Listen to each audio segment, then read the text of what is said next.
പ്രിയപ്പെട്ട വിദ്യാർത്ഥികളെ, നമ്മൾ കഴിഞ്ഞ ക്ലാസ്സിൽ ഹെൻറി ഫയലിന്റെ 14 പ്രിൻസിപ്പിൾസിന്റെ 4 പ്രിൻസിപ്പിൾസ് ഞാൻ നിങ്ങളോട് പറഞ്ഞു തന്നിരുന്നു. ഇനി നമുക്ക് 5ാമത്തെ പ്രിൻസിപ്പിൾ മുതൽ 14ാമത്തെ പ്രിൻസിപ്പിൾ വരെയാണ് ഇന്ന് എടുക്കാനുള്ളത്. അതുകൊണ്ട് കഴിഞ്ഞ ക്ലാസ്സിൽ ഞാൻ ഒരിക്കൽ കൂടി ഓർമ്മിക്കട്ടെ. ഹെൻറി ഫയൽ അദ്ദേഹത്തിന്റെ 14 പ്രിൻസിപ്പിളിൽ 4 പറഞ്ഞത് ഏതൊക്കെയായിരുന്നു ഓർക്കുന്നുണ്ടോ? അതായത് 1 division of labour, 2 authority and responsibility, 3 discipline പറഞ്ഞു, 4 യൂണിറ്റി ഓഫ് കമാൻഡ്. ഈ 4 പോയിന്റുകൾ കഴിഞ്ഞ ക്ലാസ്സിൽ ഞാൻ പറഞ്ഞതാണ്, അത് എക്സ്പ്ലെയിൻ ചെയ്തതാണ്. ഇന്ന് നമ്മൾ അടുത്ത പോയിന്റാണ് ആരംഭിക്കുന്നത്. 5ാമത്തെ പോയിന്റ് മുതലാണ് ഇന്ന് നമ്മൾ ക്ലാസ് തുടങ്ങുന്നത്. അപ്പോൾ അടുത്തത് 5ാമത്തെ മാനേജ്മെന്റ് പ്രിൻസിപ്പിൾ, ഹെൻറി ഫയലിന്റെ 5ാമത്തെ മാനേജ്മെന്റ് പ്രിൻസിപ്പിൾ. നമ്മൾ തൊട്ടു മുൻപ് പറഞ്ഞ യൂണിറ്റി ഓഫ് കമാൻഡ് പോലെ തന്നെ ആരംഭിക്കുന്നതാണ് unity of direction. Unit of command തൊട്ട് മുമ്പ് പറഞ്ഞു, ഇപ്പോൾ പറയുന്നു യൂണിറ്റി ഓഫ് ഡയറക്ഷൻ. എന്താണ് യൂണിറ്റി ഓഫ് ഡയറക്ഷൻ? ഇവിടെ പറയുന്നത് ഇതാണ്: there should have only one head and one plan for a group for a particular job or a particular activity or a particular goal.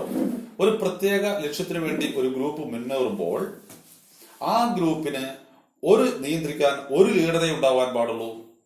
അതേപോലെ തന്നെ ആ ഗ്രൂപ്പിന് ഒറ്റ പ്ലാനേ ഉണ്ടാവാൻ പാടുള്ളൂ. അതാണ് യൂണിറ്റി ഓഫ് ഡയറക്ഷൻ. എന്ന് വെച്ചാൽ നേരത്തെ നമ്മൾ പറഞ്ഞത് unity of command, unity of direction തമ്മിൽ ചെറിയൊരു കൺഫ്യൂഷൻ നിങ്ങൾക്ക് ഇപ്പോൾ വരാം.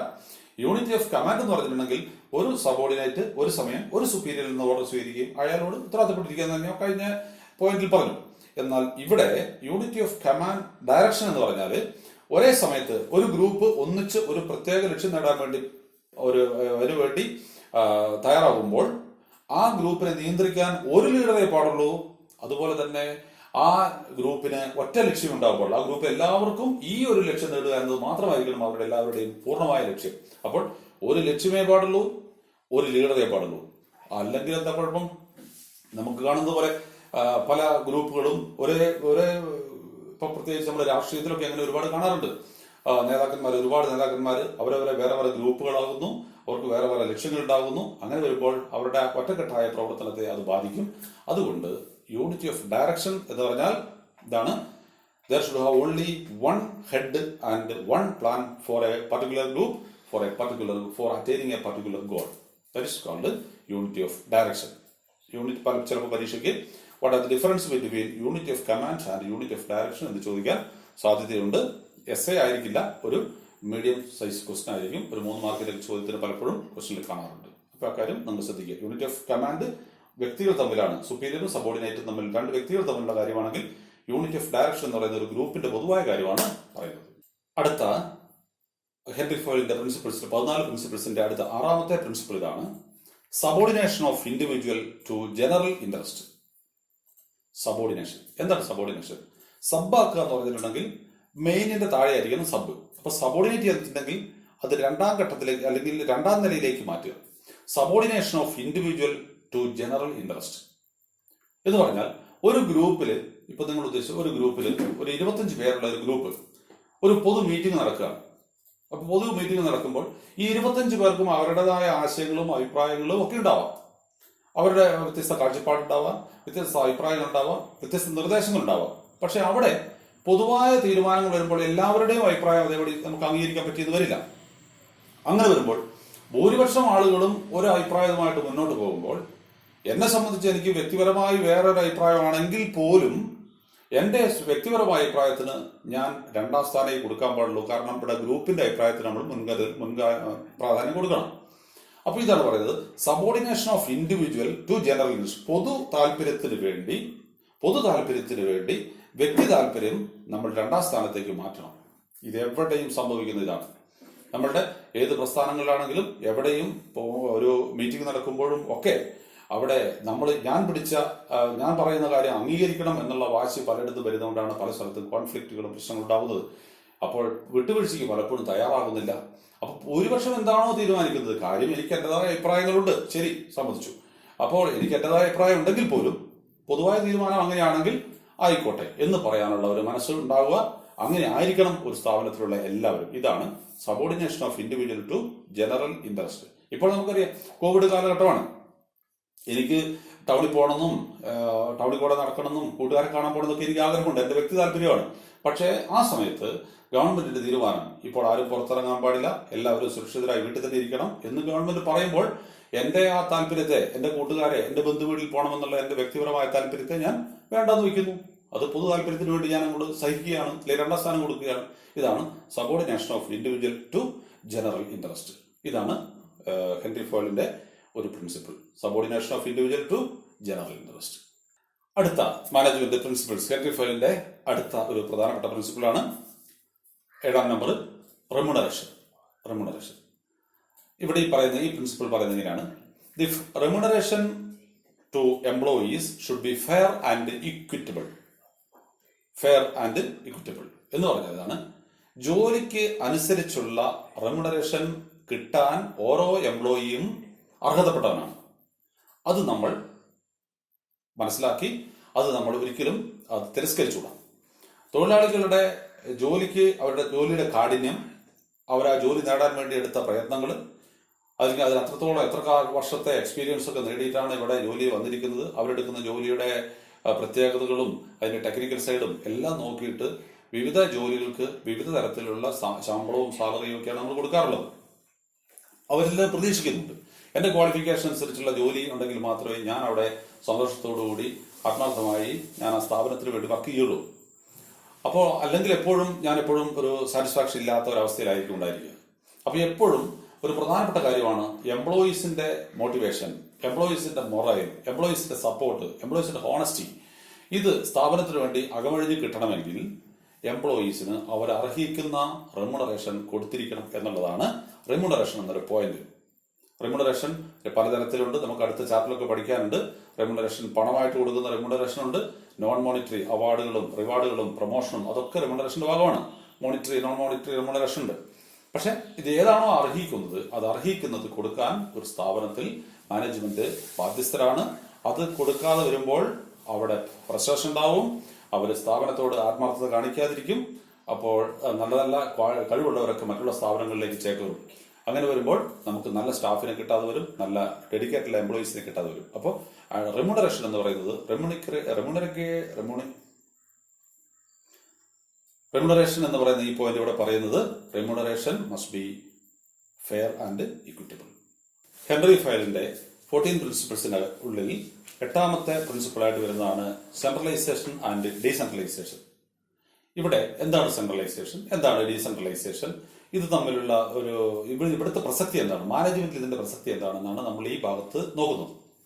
സെൻട്രലൈസേഷൻ എന്ന് പറയുന്നതാണ്, centralisation is the power of taking decision at the higher level or decision making at higher level and execution only in the lower level, whereas dispersal of decision making power into the lower level is called decentralization. എന്ന് വെച്ചാൽ സെൻട്രലൈസേഷനിൽ തീരുമാനങ്ങൾ, സ്ഥാപനത്തെ സംബന്ധിച്ചുള്ള തീരുമാനങ്ങൾ മുഴുവനും higher ലെവലിൽ എടുക്കുകയും അത് താഴെ തട്ടിലുള്ളവരോട് ചെയ്യാൻ ആവശ്യപ്പെടുകയും ചെയ്യുന്നു.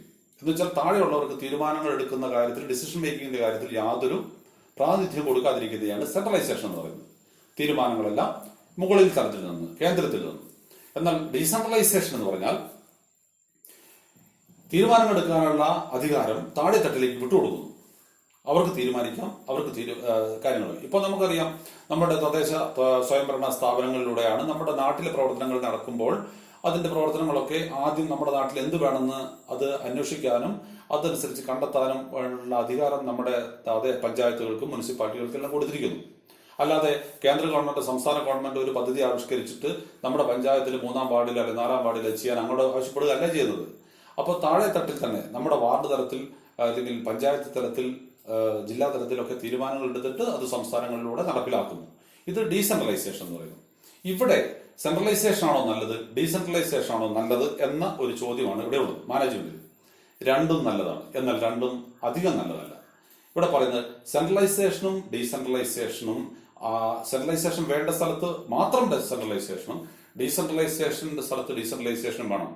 സെൻട്രലൈസേഷൻ ഒരിക്കലും മാനേജ്മെന്റ് എല്ലാ കാര്യങ്ങളും കേന്ദ്രത്തിൽ നിന്ന് താഴോട്ട് തീരുമാനിച്ചിട്ടുണ്ടെങ്കിൽ താഴെയുള്ളവർക്ക് അക്കാര്യത്തിൽ യാതൊരു കോപ്പറേഷനും താഴെ തലത്തിൽ നിന്ന് കിട്ടാൻ സാധ്യതയില്ല. കാരണം അതൊരു ഏകാധിപത്യ രീതിയിലായി പോകും.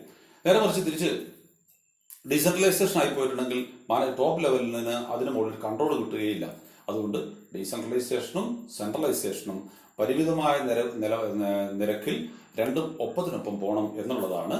അപ്പൊ ഡിസെൻട്രലൈസേഷൻ വേണ്ട സ്ഥലത്ത് അത് തന്നെ വേണം. അവിടെ എല്ലാം താഴെത്തട്ടിലുള്ളവർ ചോദിക്കാൻ പോകരുത്. തീരുമാനങ്ങൾ കർശനമായി അവിടെ തന്നെ എടുക്കേണ്ടി വരും.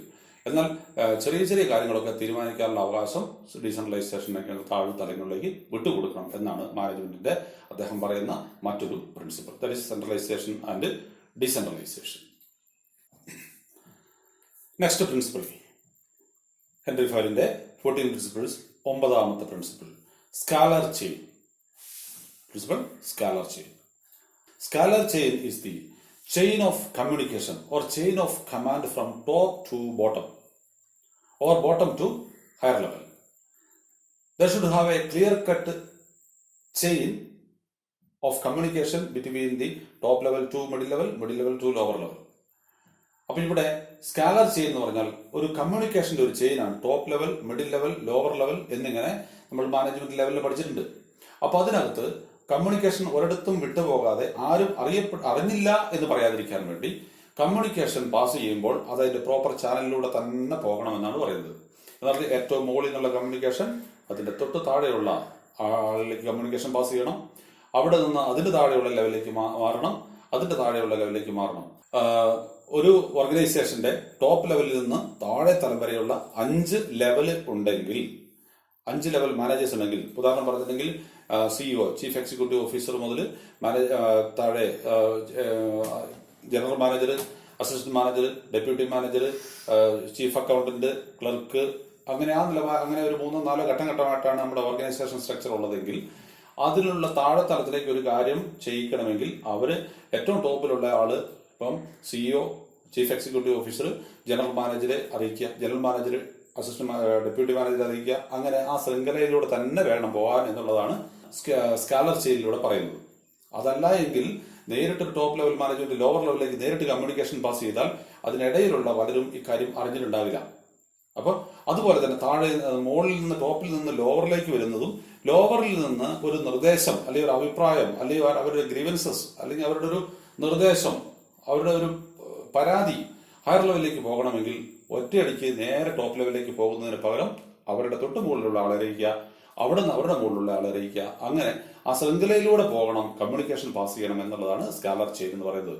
ഇതിനെ ചെയിൻ ഓഫ് കമാൻഡ് എന്നും പറയാറുണ്ട്, it is A chain of communication എന്നും പറയാറുണ്ട്. ഇതിനോടനുബന്ധിച്ച് ഒരു അഡീഷണൽ ആയിട്ടുള്ള ഒരു വേർഡ് വരുന്നുണ്ട്. നിങ്ങൾക്ക് പലപ്പോഴും പരീക്ഷയ്ക്ക് അത് ചെറിയൊരു ഷോർട്ട് ആൻസർ ക്വസ്റ്റ്യൻ വരാനുണ്ട്. Gangplank, GANGPLANK, gangplank. എന്താണ് ഗാങ് പ്ലാങ്ക് എന്ന് പറയുന്ന ഈ വാക്കുകൊണ്ട് ഹെൻറി ഫയൽ ഉദ്ദേശിക്കുന്നത്? ഉദാഹരണം പറഞ്ഞാൽ ഇപ്പൊ പ്രൊഡക്ഷൻ ഡിപ്പാർട്ട്മെന്റില് ഒരു സ്ഥാപനത്തിൽ 2 ഡിപ്പാർട്ട്മെന്റുകളുണ്ട്, പ്രൊഡക്ഷൻ ഡിപ്പാർട്ട്മെന്റും മാർക്കറ്റിംഗ് ഡിപ്പാർട്ട്മെന്റും. അതിൽ പ്രൊഡക്ഷൻ ഡിപ്പാർട്ട്മെന്റിന്റെ സ്ട്രക്ചർ തിരിക്കുമ്പോൾ ടോപ്പ് ലെവൽ ടു ലോവർ ലെവലിലേക്ക് ഒരു 5 ലെവൽസ് ഓഫ് മാനേജേഴ്സ് ഉണ്ട്. അതുപോലെ തന്നെ ഈ മാർക്കറ്റിംഗ് മാനേജ്മെന്റിലും ഇതുപോലെ തന്നെ 5 ലെവൽസ് ഓഫ് മാനേജ്മെന്റ് ഉണ്ടെന്ന് വിചാരിക്കാം.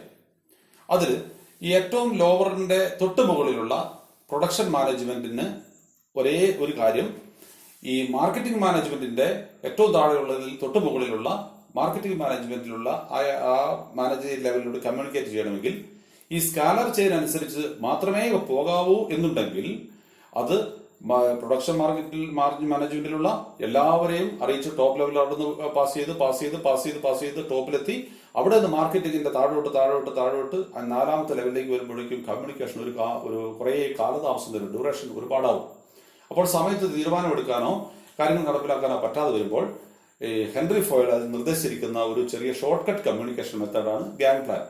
ഇവിടെ ഒരേ ലെവലിലുള്ള 2 ഡിവിഷനുകളിലെ മാനേജർമാർക്ക് തമ്മിൽ അത്യാവശ്യമെങ്കിൽ അവർക്ക് കമ്മ്യൂണിക്കേഷൻ ഡയറക്റ്റ് പാസ് ചെയ്യാം.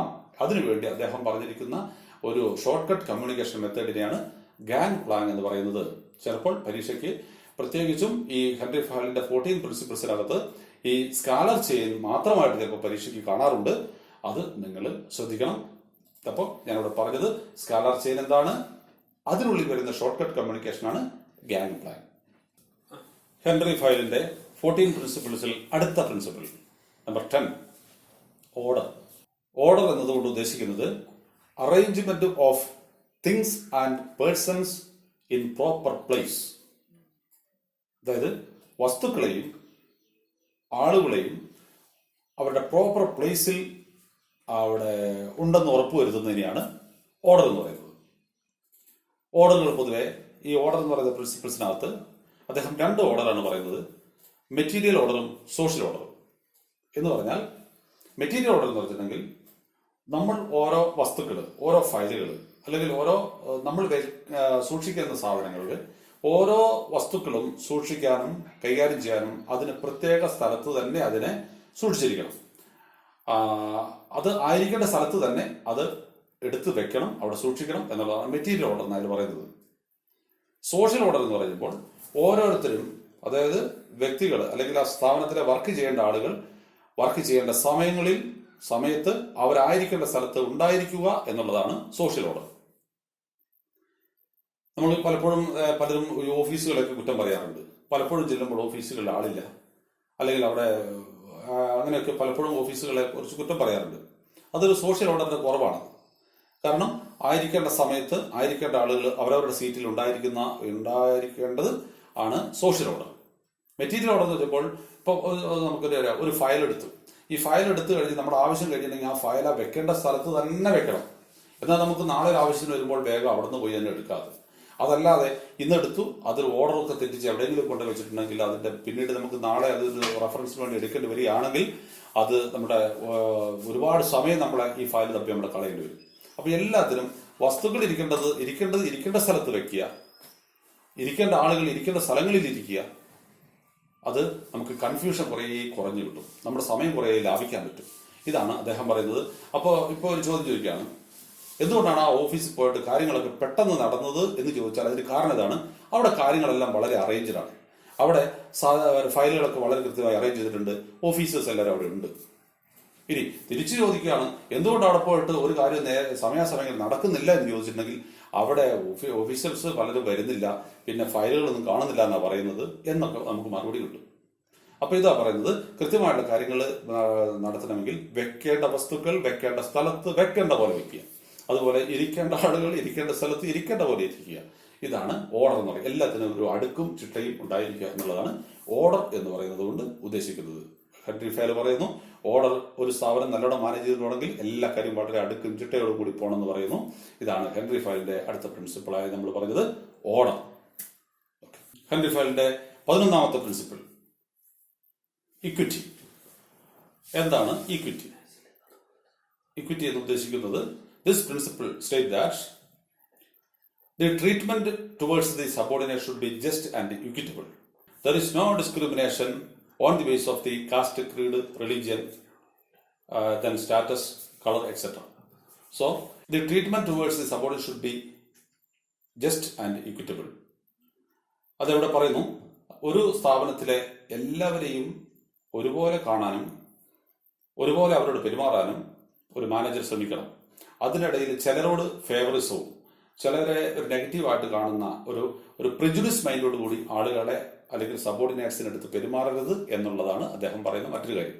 നമ്മളൊരു മാനേജറായിരിക്കുന്ന ഒരു സ്ഥാപനത്തിൽ നമ്മുടെ കീഴിൽ വർക്ക് ചെയ്യുന്ന എല്ലാവരെയും ഒരേ കണ്ണോടുകൂടി കാണാനും അവരോടൊക്കെ ഒരേപോലെ ട്രീറ്റ് ചെയ്യാനും അവരുടെ റെമ്യൂണറേഷന്റെ കാര്യത്തിലാണെങ്കിലും പെരുമാറ്റത്തിന്റെ കാര്യത്തിലാണെങ്കിലും എല്ലാവരും അവർ ചെയ്യുന്ന ജോലിക്ക് അനുസരിച്ച് അവിടെ ജെൻസ് എന്നോ ലേഡീസ് എന്നോ അല്ലെങ്കിൽ മതത്തിന്റെയോ രാഷ്ട്രീയത്തിന്റെയോ ഒന്നും വേർതിരിവില്ലാതെ എല്ലാവരും സമന്മാരായി കാണാനുള്ള ഒരു മനസ്സ് ഒരു മാനേജർക്ക് ഉണ്ടാവണം എന്നാണ് പറയുന്നത്.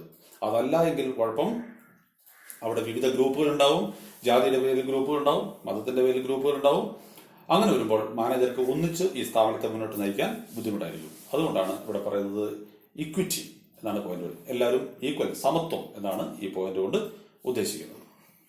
Next principle, stability of tenure of personnel വ്യക്തിപരം അർത്ഥത്തിലല്ല, PRSONNEL എന്ന് വെച്ചിട്ടുണ്ടെങ്കിൽ അവിടുത്തെ സ്റ്റാഫ് എന്ന മീനിങ്ങിലാണ്. സ്റ്റെബിലിറ്റി ഓഫ് ടെനർ, സ്റ്റെബിലിറ്റി സ്ഥിരത, stability of tenure of personal.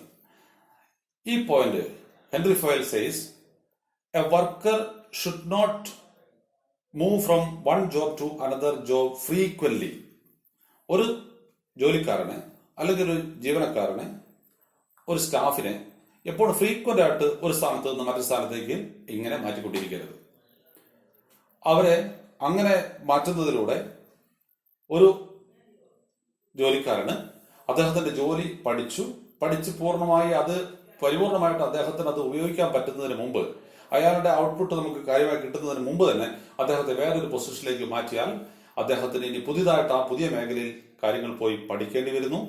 അവിടെ ആ കാര്യങ്ങളെല്ലാം പഠിച്ച് കഴിയുമ്പോഴേക്കും അദ്ദേഹത്തെ വീണ്ടും വേറെ സ്ഥലത്തേക്ക് മാറ്റുകയാണെങ്കിൽ ഒരു സ്ഥലത്തും അദ്ദേഹത്തിന്റെ പെർഫോമൻസ് പരിപൂർണമായിട്ട് ചെയ്യാൻ കിട്ടിയത് വരില്ല. അതുകൊണ്ട് കഴിയുന്നത്ര സ്റ്റാഫിനെ അല്ലെങ്കിൽ എംപ്ലോയീസിനെ കുറച്ചധികം കാലം, അല്ലെങ്കിൽ അവർ വർക്ക് ചെയ്ത് പഠിച്ചതിന് ശേഷം അവരിൽ നിന്ന് ഔട്ട്പുട്ട് കിട്ടുന്നത്രയും കാലവും അവരെ ഒരേ പൊസിഷനിൽ തന്നെ നിലനിർത്താൻ ശ്രമിക്കാം എന്നാണ് ഇവിടെ പറയുന്നത്. അതാണ് stability of tenure of personal, അതായത് ടെനറിന്റെ കാലാവധി. അപ്പം പറ്റുമെങ്കിൽ എംപ്ലോയീസിനെ സ്ഥിരമായി ഒരു സ്ഥാപനത്തിൽ തുടരാൻ അനുവദിച്ചാൽ അവർ ആ സ്ഥാപനം രണ്ട് കാര്യങ്ങളാണ്. ഒന്ന്, അവർക്ക് ആ വർക്ക് പഠിച്ചു, അവർക്ക് ചെയ്യാൻ അറിയാം. രണ്ടാമത്തെ കാര്യം, എനിക്ക് ഇനിയും ഇവിടെ തന്നെ തുടരേണ്ടതാണല്ലോ എന്നുള്ളത് കൊണ്ട് തന്നെ അവർ കൂടുതൽ ആത്മാർത്ഥമായിട്ട് വർക്ക് ചെയ്യും. ഫ്രീക്വന്റ് ആയിട്ട് അദ്ദേഹത്തെ ട്രാൻസ്ഫർ ചെയ്ത് കൊടുക്കുകയാണെങ്കിൽ ഒരു സ്ഥലത്തും അദ്ദേഹം കാര്യമായിട്ട് അദ്ദേഹത്തിന്റെ പ്രയത്നം നമുക്ക് പ്രതീക്ഷിക്കേണ്ട. കാരണം ഞാനിവിടെ എത്ര ചെയ്താലും അടുത്ത വർഷം ഞാൻ മാറേണ്ടതാണ്. അങ്ങനെ ആകുമ്പോൾ അവരുടെ ഡെഡിക്കേഷൻ കുറയാൻ സാധ്യതയുണ്ട്. അതുകൊണ്ടാണ് പറയുന്നത് ഫ്രീക്വന്റ് ആയിട്ട് എംപ്ലോയീസിനെ മാറ്റിക്കൊണ്ടിരിക്കരുത്. ഇതാണ് അദ്ദേഹം പറയുന്ന മറ്റൊരു പ്രധാനപ്പെട്ട പോയിന്റ്. സ്റ്റെബിലിറ്റി ഉണ്ടായിരിക്കുക, stability of tenure of personal. ഇതാണ് ഹെൻറി ഫയലിന്റെ മറ്റൊരു പ്രിൻസിപ്പിൾ. ഹെൻറി ഫയലിന്റെ പ്രിൻസിപ്പിൾസിലെ 13ാമത്തെ principle, initiative. According to this principle, Fayol says that a subordinate should give an opportunity to take initiative in planning and executing the work. It will make his motivation. ഇവിടെ പറയുന്നത് ഇതാണ്, എല്ലാ കാര്യങ്ങളും നമ്മൾ തന്നെ തീരുമാനിക്കുന്നു, നിങ്ങൾ നടപ്പിലാക്കുന്നു എന്നത് മാറി പകരം നമ്മുടെ സബോർഡിനേറ്റ്സിന് അവരുടേതായ ഒരുപാട്, ചിലപ്പോൾ നമ്മൾ ഉദ്ദേശിച്ചതിനേക്കാളും നല്ല എളുപ്പ വഴിയിലൂടെ കാര്യങ്ങൾ ചെയ്യാനുള്ള ഐഡിയ അവരുടെ കയ്യിലുണ്ടാവും, അവർക്ക് നിർദ്ദേശിക്കാനുണ്ടാകും. നമ്മൾ പഠിച്ചു വെച്ചിരിക്കുന്നതും നമ്മൾ ചെയ്യാൻ ഉദ്ദേശിക്കുന്നതിനേക്കാളും എളുപ്പത്തിലും ലാഭകരമായി ചെയ്യാനുള്ള വഴികൾ ചിലപ്പോൾ അവരുടെ മനസ്സിലുണ്ടാകും. അപ്പോൾ നമ്മൾ അവരുടെ അഭിപ്രായങ്ങളും നിർദ്ദേശങ്ങളും നല്ലതാണ് എന്ന് തോന്നുകയാണെങ്കിൽ, നമ്മൾ ഉദ്ദേശിച്ചതിനേക്കാളും നല്ല വഴിയിലൂടെയാണ് അവരുടെ നിർദ്ദേശങ്ങൾ ബെറ്റർ ആണെങ്കിൽ, നമ്മൾ അവർക്ക് അവരുടെ രീതിയിൽ ചിന്തിക്കാനും ആ രീതിയിൽ പ്ലാനുകൾ കണ്ടെത്താനും അത് നടപ്പിലാക്കാനുള്ള കുറച്ച് സ്വാതന്ത്ര്യം അവർക്ക് വിട്ടുകൊടുക്കുക, അവരെ അത് ചെയ്യാൻ പ്രോത്സാഹിപ്പിക്കുക. ഇതാണ് ഇനിഷ്യേറ്റീവ് എന്ന് പറയുന്നത്. ഇനിഷ്യേറ്റീവ് നമ്മൾ ആരും വിചാരിക്കരുത് നമ്മുടെ എടുക്കുന്ന തീരുമാനങ്ങളാണ് ഏറ്റവും നല്ല തീരുമാനങ്ങൾ, ഒരിക്കലും ആരും വിചാരിക്കരുത്. കാരണം ചിലപ്പോൾ നമ്മളെക്കാളും ക്രിയേറ്റിവിറ്റിയുള്ള കുറേ സബോർഡിനേറ്റ്സ് നമ്മുടെ കൂടുതലുണ്ടാവും. അപ്പോൾ അവരുടെ ക്രിയേറ്റിവിറ്റി നമുക്ക് നല്ലതാണ്, നമ്മുടെ സ്ഥാപനത്തിന് നല്ലതാണെന്ന് ബോധ്യമാവുകയാണെങ്കിൽ ആ ക്രിയേറ്റിവിറ്റിയായിട്ട് മുന്നോട്ട് പോകാൻ അവരെ പ്രോത്സാഹിപ്പിക്കണം എന്നുള്ളതാണ് ഈ പറഞ്ഞ ഇനിഷ്യേറ്റീവ് എന്ന് പറയുന്ന പ്രിൻസിപ്പിൾ കൊണ്ട് ഉദ്ദേശിക്കുന്നത്. അപ്പോൾ ഇനിഷ്യേറ്റീവ് അങ്ങനെ ചെയ്യുമ്പോൾ അവരെ പരിഗണിച്ചെന്നും ഉള്ള ഒരു ബോധ്യം അവർക്കുണ്ടാവും. അതനുസരിച്ച് അവർക്കാണെങ്കിലും സ്ഥാപനത്തോട് കുറച്ച് ഹോണസ്റ്റി, സ്ഥാനത്തോട് മോട്ടിവേഷൻ, കൂടുതൽ ജോലി ചെയ്യാനുള്ള പ്രേരണ, അവർ തന്നെ കൊണ്ടുവന്ന ഐഡിയ ആയതുകൊണ്ട് അത് എങ്ങനെയും വിജയിപ്പിക്കണം എന്നുള്ള ഒരു ഡെഡിക്കേഷൻ, ഇതെല്ലാം അവരുടെ ഭാഗത്തു നിന്നുണ്ടാവും. അതുകൊണ്ട് ഇനിഷ്യേറ്റീവ് എന്ന് പറയുന്നത് എപ്പോഴും നമ്മൾ പ്രോത്സാഹിപ്പിക്കേണ്ട മറ്റൊരു പ്രിൻസിപ്പിളാണ് എന്നാണ് ഹെൻറി ഫയൽ പറയുന്നത്. ഇതാണ് ഹെൻറി ഫയലിന്റെ 13ാമത്തെ principle. Next and last, Henry ഫയലിന്റെ 14 പ്രിൻസിപ്പിൾസിൽ 14ാമത്തെ പ്രിൻസിപ്പിൾ, എസ്പ്രിറ്റ് ഡി കോർപ്സ് എന്നതുകൊണ്ട് ഉദ്ദേശിക്കുന്നത് യൂണിയൻ ഈസ് സ്ട്രെങ്ത്, ഐക്യമത്യം മഹാബലം എന്ന് നമ്മൾ പറയാറുള്ള ആ തത്വമാണ്. ഇവിടെ പറയുന്നു, ഒരു ഓർഗനൈസേഷനിൽ ഒന്നിച്ച് പ്രവർത്തിക്കുമ്പോൾ എല്ലാവരും ഒറ്റക്കെട്ടായി ഒരു ലക്ഷ്യത്തിന് വേണ്ടി ഒറ്റക്കെട്ടായി പ്രവർത്തിക്കണം എന്നുള്ളതാണ് ഇവിടെ പറയുന്ന പ്രിൻസിപ്പിൾ. ഇത് ഏകദേശം യൂണിറ്റി ഓഫ് ഡയറക്ഷനുമായി ഒരുപോലെ സാമ്യം നിങ്ങൾക്ക് തോന്നാം.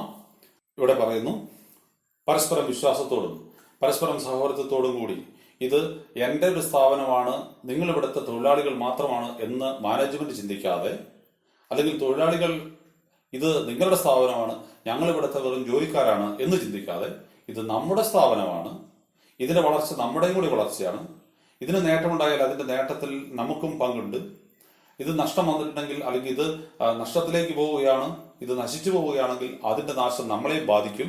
അതുകൊണ്ട് ഇതിനെ ഒന്നിച്ച് മുന്നോട്ട് കൊണ്ടുപോകണം, രക്ഷിക്കണം, ഇത് ഏറ്റവും നല്ല നിലവാരത്തിലേക്ക് എത്തിക്കണം എന്നുള്ള ഒരു ചിന്തയോടുകൂടി എല്ലാവരും ഇത് നമ്മളുടേതാണ് എന്നുള്ള ഒരു ഫീലിംഗ് ക്രിയേറ്റ് ചെയ്യാൻ പറ്റണം എന്നുള്ളതാണ്. അല്ലാതെ അവിടെ തൊഴിലാളി, മുതലാളി, management, staff, employees, lower level, middle level, അങ്ങനെയുള്ള പലതരത്തിലുള്ള തട്ടുകൾ തിരിക്കാതെ നമ്മളെല്ലാം ഒറ്റക്കെട്ടാണ് എന്നുള്ള ഒരു ഫീലിംഗ് ക്രിയേറ്റ് ചെയ്തുകൊണ്ട് വേണം മാനേജ്മെന്റ് സ്ഥാപനത്തെ മുന്നോട്ട് നയിക്കാൻ. അതിനുവേണ്ടി അവരെ മോട്ടിവേറ്റ് ചെയ്യാനുള്ള ശമ്പളത്തിന് പുറമെയുള്ള മറ്റുള്ള ആനുകൂല്യങ്ങളും അവരെ പ്രോത്സാഹനങ്ങളും എല്ലാം കൊടുത്ത് ഒറ്റക്കെട്ടായി ഈ സ്ഥാപനത്തെ മുന്നോട്ട് നയിക്കണം.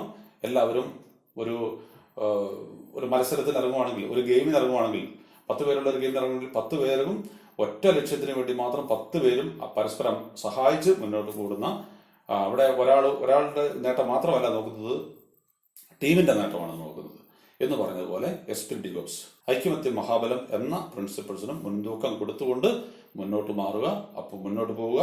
അപ്പോൾ വിജയം സുനിശ്ചിതം. ഇത്രയുമാണ് ഹെൻറി ഫയലിന്റെ 14 പ്രിൻസിപ്പിൾസ് എന്ന് പറയുന്നത്. അപ്പൊ ഞാൻ ഇത്ര സമയം കൊണ്ട് മാനേജ്മെന്റ് പ്രിൻസിപ്പിൾസിലെ ഏറ്റവും പ്രധാനപ്പെട്ട പ്രിൻസിപ്പിളായ ഹെൻറി ഫയലിന്റെ 14 പ്രിൻസിപ്പിൾസ് ഓഫ് മാനേജ്മെന്റ് ആണ് ഇപ്പോൾ നിങ്ങളോട് ഞാൻ പറഞ്ഞുകൊണ്ടിരുന്നത്, നമ്മൾ ക്ലാസ് കേട്ടുകൊണ്ടിരുന്നത്. ഇവിടെ ഇത് പരീക്ഷയ്ക്ക് വരുമെന്നുള്ള കാര്യം എല്ലാ വർഷവും കാണാറുള്ളതാണ്. ഒന്നുകിൽ എസ് ആയിട്ട് മുഴുവനും ചോദിക്കും, അല്ലെങ്കിൽ അതിനകത്ത് ഏതെങ്കിലും 2-3 പ്രിൻസിപ്പിൾസ് മാത്രം ചോദിക്കാൻ സാധ്യതയുണ്ട്. അതുകൊണ്ട് നിങ്ങൾ നിർബന്ധമായിട്ടും ഈ ഭാഗം പഠിച്ചിരിക്കണം. അപ്പൊ ഞാനിപ്പോൾ നിങ്ങൾക്കൊരു നിർദ്ദേശം തരുന്നത്, ഒരു അസൈൻമെന്റ് പോലെ തരുന്നത്, ഞാൻ ഈ പറഞ്ഞ 14 പോയിന്റുകളും ഒരു ചാർട്ട് രൂപത്തിൽ, ടെക്സ്റ്റിലെല്ലാം വിശദീകരിച്ചിട്ടുണ്ട്, നിങ്ങൾ ഒന്നും വിട്ടുപോകാതെ ആ 14 പോയിന്റുകളും ഒരു ചാർട്ട് രൂപത്തിലേക്ക് എഴുതി വയ്ക്കുക. അതാണ് ഞാൻ നിങ്ങൾക്ക് തരുന്ന ഒരു അസൈൻമെന്റ്. പിന്നെ ഇത് പഠിക്കാൻ വേണ്ടി വേറെ ഒരു കോഡ് ഞാൻ നിങ്ങൾക്ക് പറഞ്ഞുതരാം. ഇപ്പോൾ 14 ഓർത്തിരിക്കുക എന്ന് പറയുമ്പോൾ സ്വാഭാവികമായിട്ടും ഒരു 5, 8 അല്ലെങ്കിൽ 8, 10 ഒക്കെ നമുക്ക് ഓർത്തിരിക്കാം. 14 ഓർത്തിരിക്കുക എന്ന് പറയുമ്പോൾ നമുക്ക് പെട്ടെന്ന് മനസ്സിലേക്ക് വന്നോളുന്നില്ല. പരീക്ഷാ സമയത്തൊക്കെ ആണെങ്കിലും നമുക്ക് ഇതുപോലെ പഠിക്കുമ്പോൾ നിങ്ങൾ ചില കോഡുകളൊക്കെ, ന്യൂമോണിക് കോഡുകളൊക്കെ ഉപയോഗിക്കുന്നത് നല്ലതാണ്. അപ്പൊ ഇതിനു വേണ്ടി ഞാനൊരു കോഡ് പറയാം. ആ കോഡ് മനസ്സിൽ ഓർക്കുകയാണെങ്കിൽ നിങ്ങൾക്ക് 14 പോയിന്റുകളും ഒന്നുപോലും വിട്ടുപോകാതെ കിട്ടും. ഇത് മറ്റൊന്നുമല്ല, നമ്മളെ ഇപ്പോ ഞാൻ എൻ്റെ അച്ഛനെ നോക്കി പറയാണ്, daddy U R so success. 14 അതിനകത്ത് വന്നു കഴിഞ്ഞു. Daddy U R so success എന്ന് ഞാൻ ഈ പറയുന്ന ഈ ഒറ്റ വാക്കിൽ ഈ 14 വന്നു കഴിഞ്ഞു. ആ കോഡ് നിങ്ങളൊന്ന് കുറിച്ച് വെച്ചാൽ എസ് നിങ്ങൾക്ക് ഒന്നും നോക്കണ്ട, ഇത്ര മാത്രം ഓർത്തിട്ട് നിങ്ങൾക്ക് 10 മാർക്ക് മേടിക്കാം. നമ്മൾ മറ്റാരോടുമല്ല പറയുന്നത്, നമ്മുടെ അച്ഛനോടാണ് പറയുന്നത്, ഡാഡി യു ആർ സക്സസ്. കാരണം ഞങ്ങളെ ഇത്രയും പഠിപ്പിച്ച് ഞങ്ങളെയൊക്കെ ഇത്രയും നല്ല രീതിയിലൊക്കെ അങ്ങ് നയിക്കുന്നുണ്ടല്ലോ, നിങ്ങളൊരു നല്ല മാനേജറാണ് എന്ന് പറഞ്ഞു കൊടുക്കുന്ന ഒറ്റ sentence, daddy U R so success. എന്താണ് ഇനി ഞാനെന്ന് പറയാം. ഡാഡിയുടെ D, division of labour. A, ഡാഡിയുടെ എ, അതോറിറ്റി ആൻഡ് റെസ്പോൺസിബിലിറ്റി. വീണ്ടും ഡാഡിയുടെ ഡി, ഡിസിപ്ലിൻ. 4-മത്തത് ഐ ആണ്. ഇവിടെ ഒരു കാര്യം, 14 പ്രിൻസിപ്പിളും ക്ലാസ് എടുത്തപ്പോൾ ഞാൻ പറഞ്ഞതിനേക്കാളും ഓർഡറിൽ ചെറിയൊരു മാറ്റം വരുത്തിയിട്ടുണ്ട്. ഓർഡർ അങ്ങനെ തന്നെ വേണമെന്നില്ല പരീക്ഷയ്ക്ക്, 14 വേണമെന്നേ ഉള്ളൂ. ഓർഡർ ഇപ്പോൾ 4-മത്തത് 7 പോയത് കൊണ്ടോ 7-മത്തത് 8-ലേക്ക് പോയത് കൊണ്ടോ ഒന്നും തെറ്റില്ല. അതുകൊണ്ട് ഞാൻ ഈ ഒരു കോഡ് ഒപ്പിക്കാൻ വേണ്ടി ഇങ്ങനെ ഒരു ചെറിയൊരു കാര്യം ചെയ്തിട്ടുണ്ട്. അപ്പോൾ ഇതാണ്, ഒരിക്കൽ കൂടി പറയാം. ഡാഡിയുടെ DADI, division of labour, authority and responsibility, discipline, initiative, daddy. Then U R, രണ്ട് അക്ഷരങ്ങൾ. U, unity of command. R, remuneration. Daddy U R. ഇത് ഞാൻ പറഞ്ഞെന്താ, so, SO. S, scalar chain. എസ്സുകൾ 2-3 അതിലൊരു എസ് ഞാൻ എടുത്തു. S, scalar chain. O, order. Daddy U R so. 1, 2, 3, 4, 5, 6, 7, 8 daddy U R so. Success ഇവിടെ ഉദ്ദേശിക്കുന്നത് 1, subordination of individual to general interest. S. Then U, unity of direction. U, unity of direction. C, സക്സസിന്റെ SUC, success. C, centralisation and decentralisation.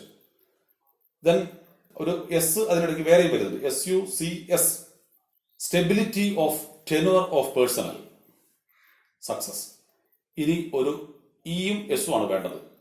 E ഉണ്ട്, equity. Then അവസാനം ഒരു S ഉണ്ട്. ആ S നമ്മുടെ 14 എണ്ണത്തിനകത്ത് ഇല്ല. പകരം അവസാനത്തെ 14ാമത്തത് എസ്പിരിറ്റ് ഡീകോപ്സ് എന്നുള്ളതിനകത്ത് യൂണിയൻ ഈസ് സ്ട്രെങ്ത് എന്നാണ്. Union is strength. അപ്പോൾ ആ സ്ട്രെങ്ത് എന്ന് നിങ്ങൾ പെട്ടെന്ന് നമ്മുടെ മനസ്സിൽ ഓർത്തിട്ട് ആ എസിനെ തൽക്കാലം എസ്പിരിറ്റ് ഡീകോപ്സിന്റെ സ്ഥലത്ത് സ്ട്രെങ്ത് എന്ന് ഉൾക്കൊള്ളിക്കുക. ഒരെണ്ണത്തിന് മാത്രമേ ഇത് കുറവുള്ളൂ, സക്സസ് എന്നുള്ളതിനകത്ത്. അപ്പോൾ എല്ലാം കൃത്യമായിട്ട് എഴുതിയ പോലെയല്ല. DADIURSOSUCES. സക്സസ് എന്നുള്ളത് SUCC ഇല്ല, ഒരു CA ഉള്ളൂ. അപ്പോൾ ഇത് നമ്മൾ ഓർത്തിരിക്കാൻ വേണ്ടി പറഞ്ഞൊരു കോഡാണ്. ഇത് നിങ്ങൾ ഓർത്തിരിക്കുക. അപ്പൊ ഇത്രയാണ് നമ്മുടെ ഈ ഹെൻറി ഫയലിന്റെ 14 പ്രിൻസിപ്പിൾസ്. ഇത് നമ്മളിവിടെ ഹയർ സെക്കൻഡറി കഴിഞ്ഞാലും ഡിഗ്രിക്ക് ചെല്ലുമ്പോഴും PGക്ക് ചെല്ലുമ്പോഴും ഒക്കെ ഇത് പഠിക്കാനുണ്ട്. അപ്പോൾ നമ്മൾ ഈ ഒറ്റ സെന്റൻസ് നിങ്ങൾ ഓർത്തിരുന്നാൽ മതി. Daddy, U R so success. എല്ലാവരും ജീവിതത്തിൽ സക്സസ് ആവട്ടെ. ഈ മാനേജ്മെന്റ്, നമ്മൾ പഠിച്ച മാനേജ്മെന്റ് പ്രിൻസിപ്പിൾ നിങ്ങൾ ഭാവിയിൽ എവിടെയാണെങ്കിലും, വീട്ടിലാണെങ്കിലും സ്കൂളിലാണെങ്കിലും ഇനി കോളേജിലാണെങ്കിലും ഒരു ഉദ്യോഗസ്ഥനായി കഴിഞ്ഞാലും നിങ്ങൾക്ക് ഈ പ്രിൻസിപ്പിൾ ഒക്കെ നിങ്ങളുടെ ഭാവി ജീവിതത്തിൽ ഉപകാരപ്പെടട്ടെ എന്ന് ആത്മാർത്ഥമായി ആഗ്രഹിക്കുന്നു, ആശംസിക്കുന്നു. Okay, good bye.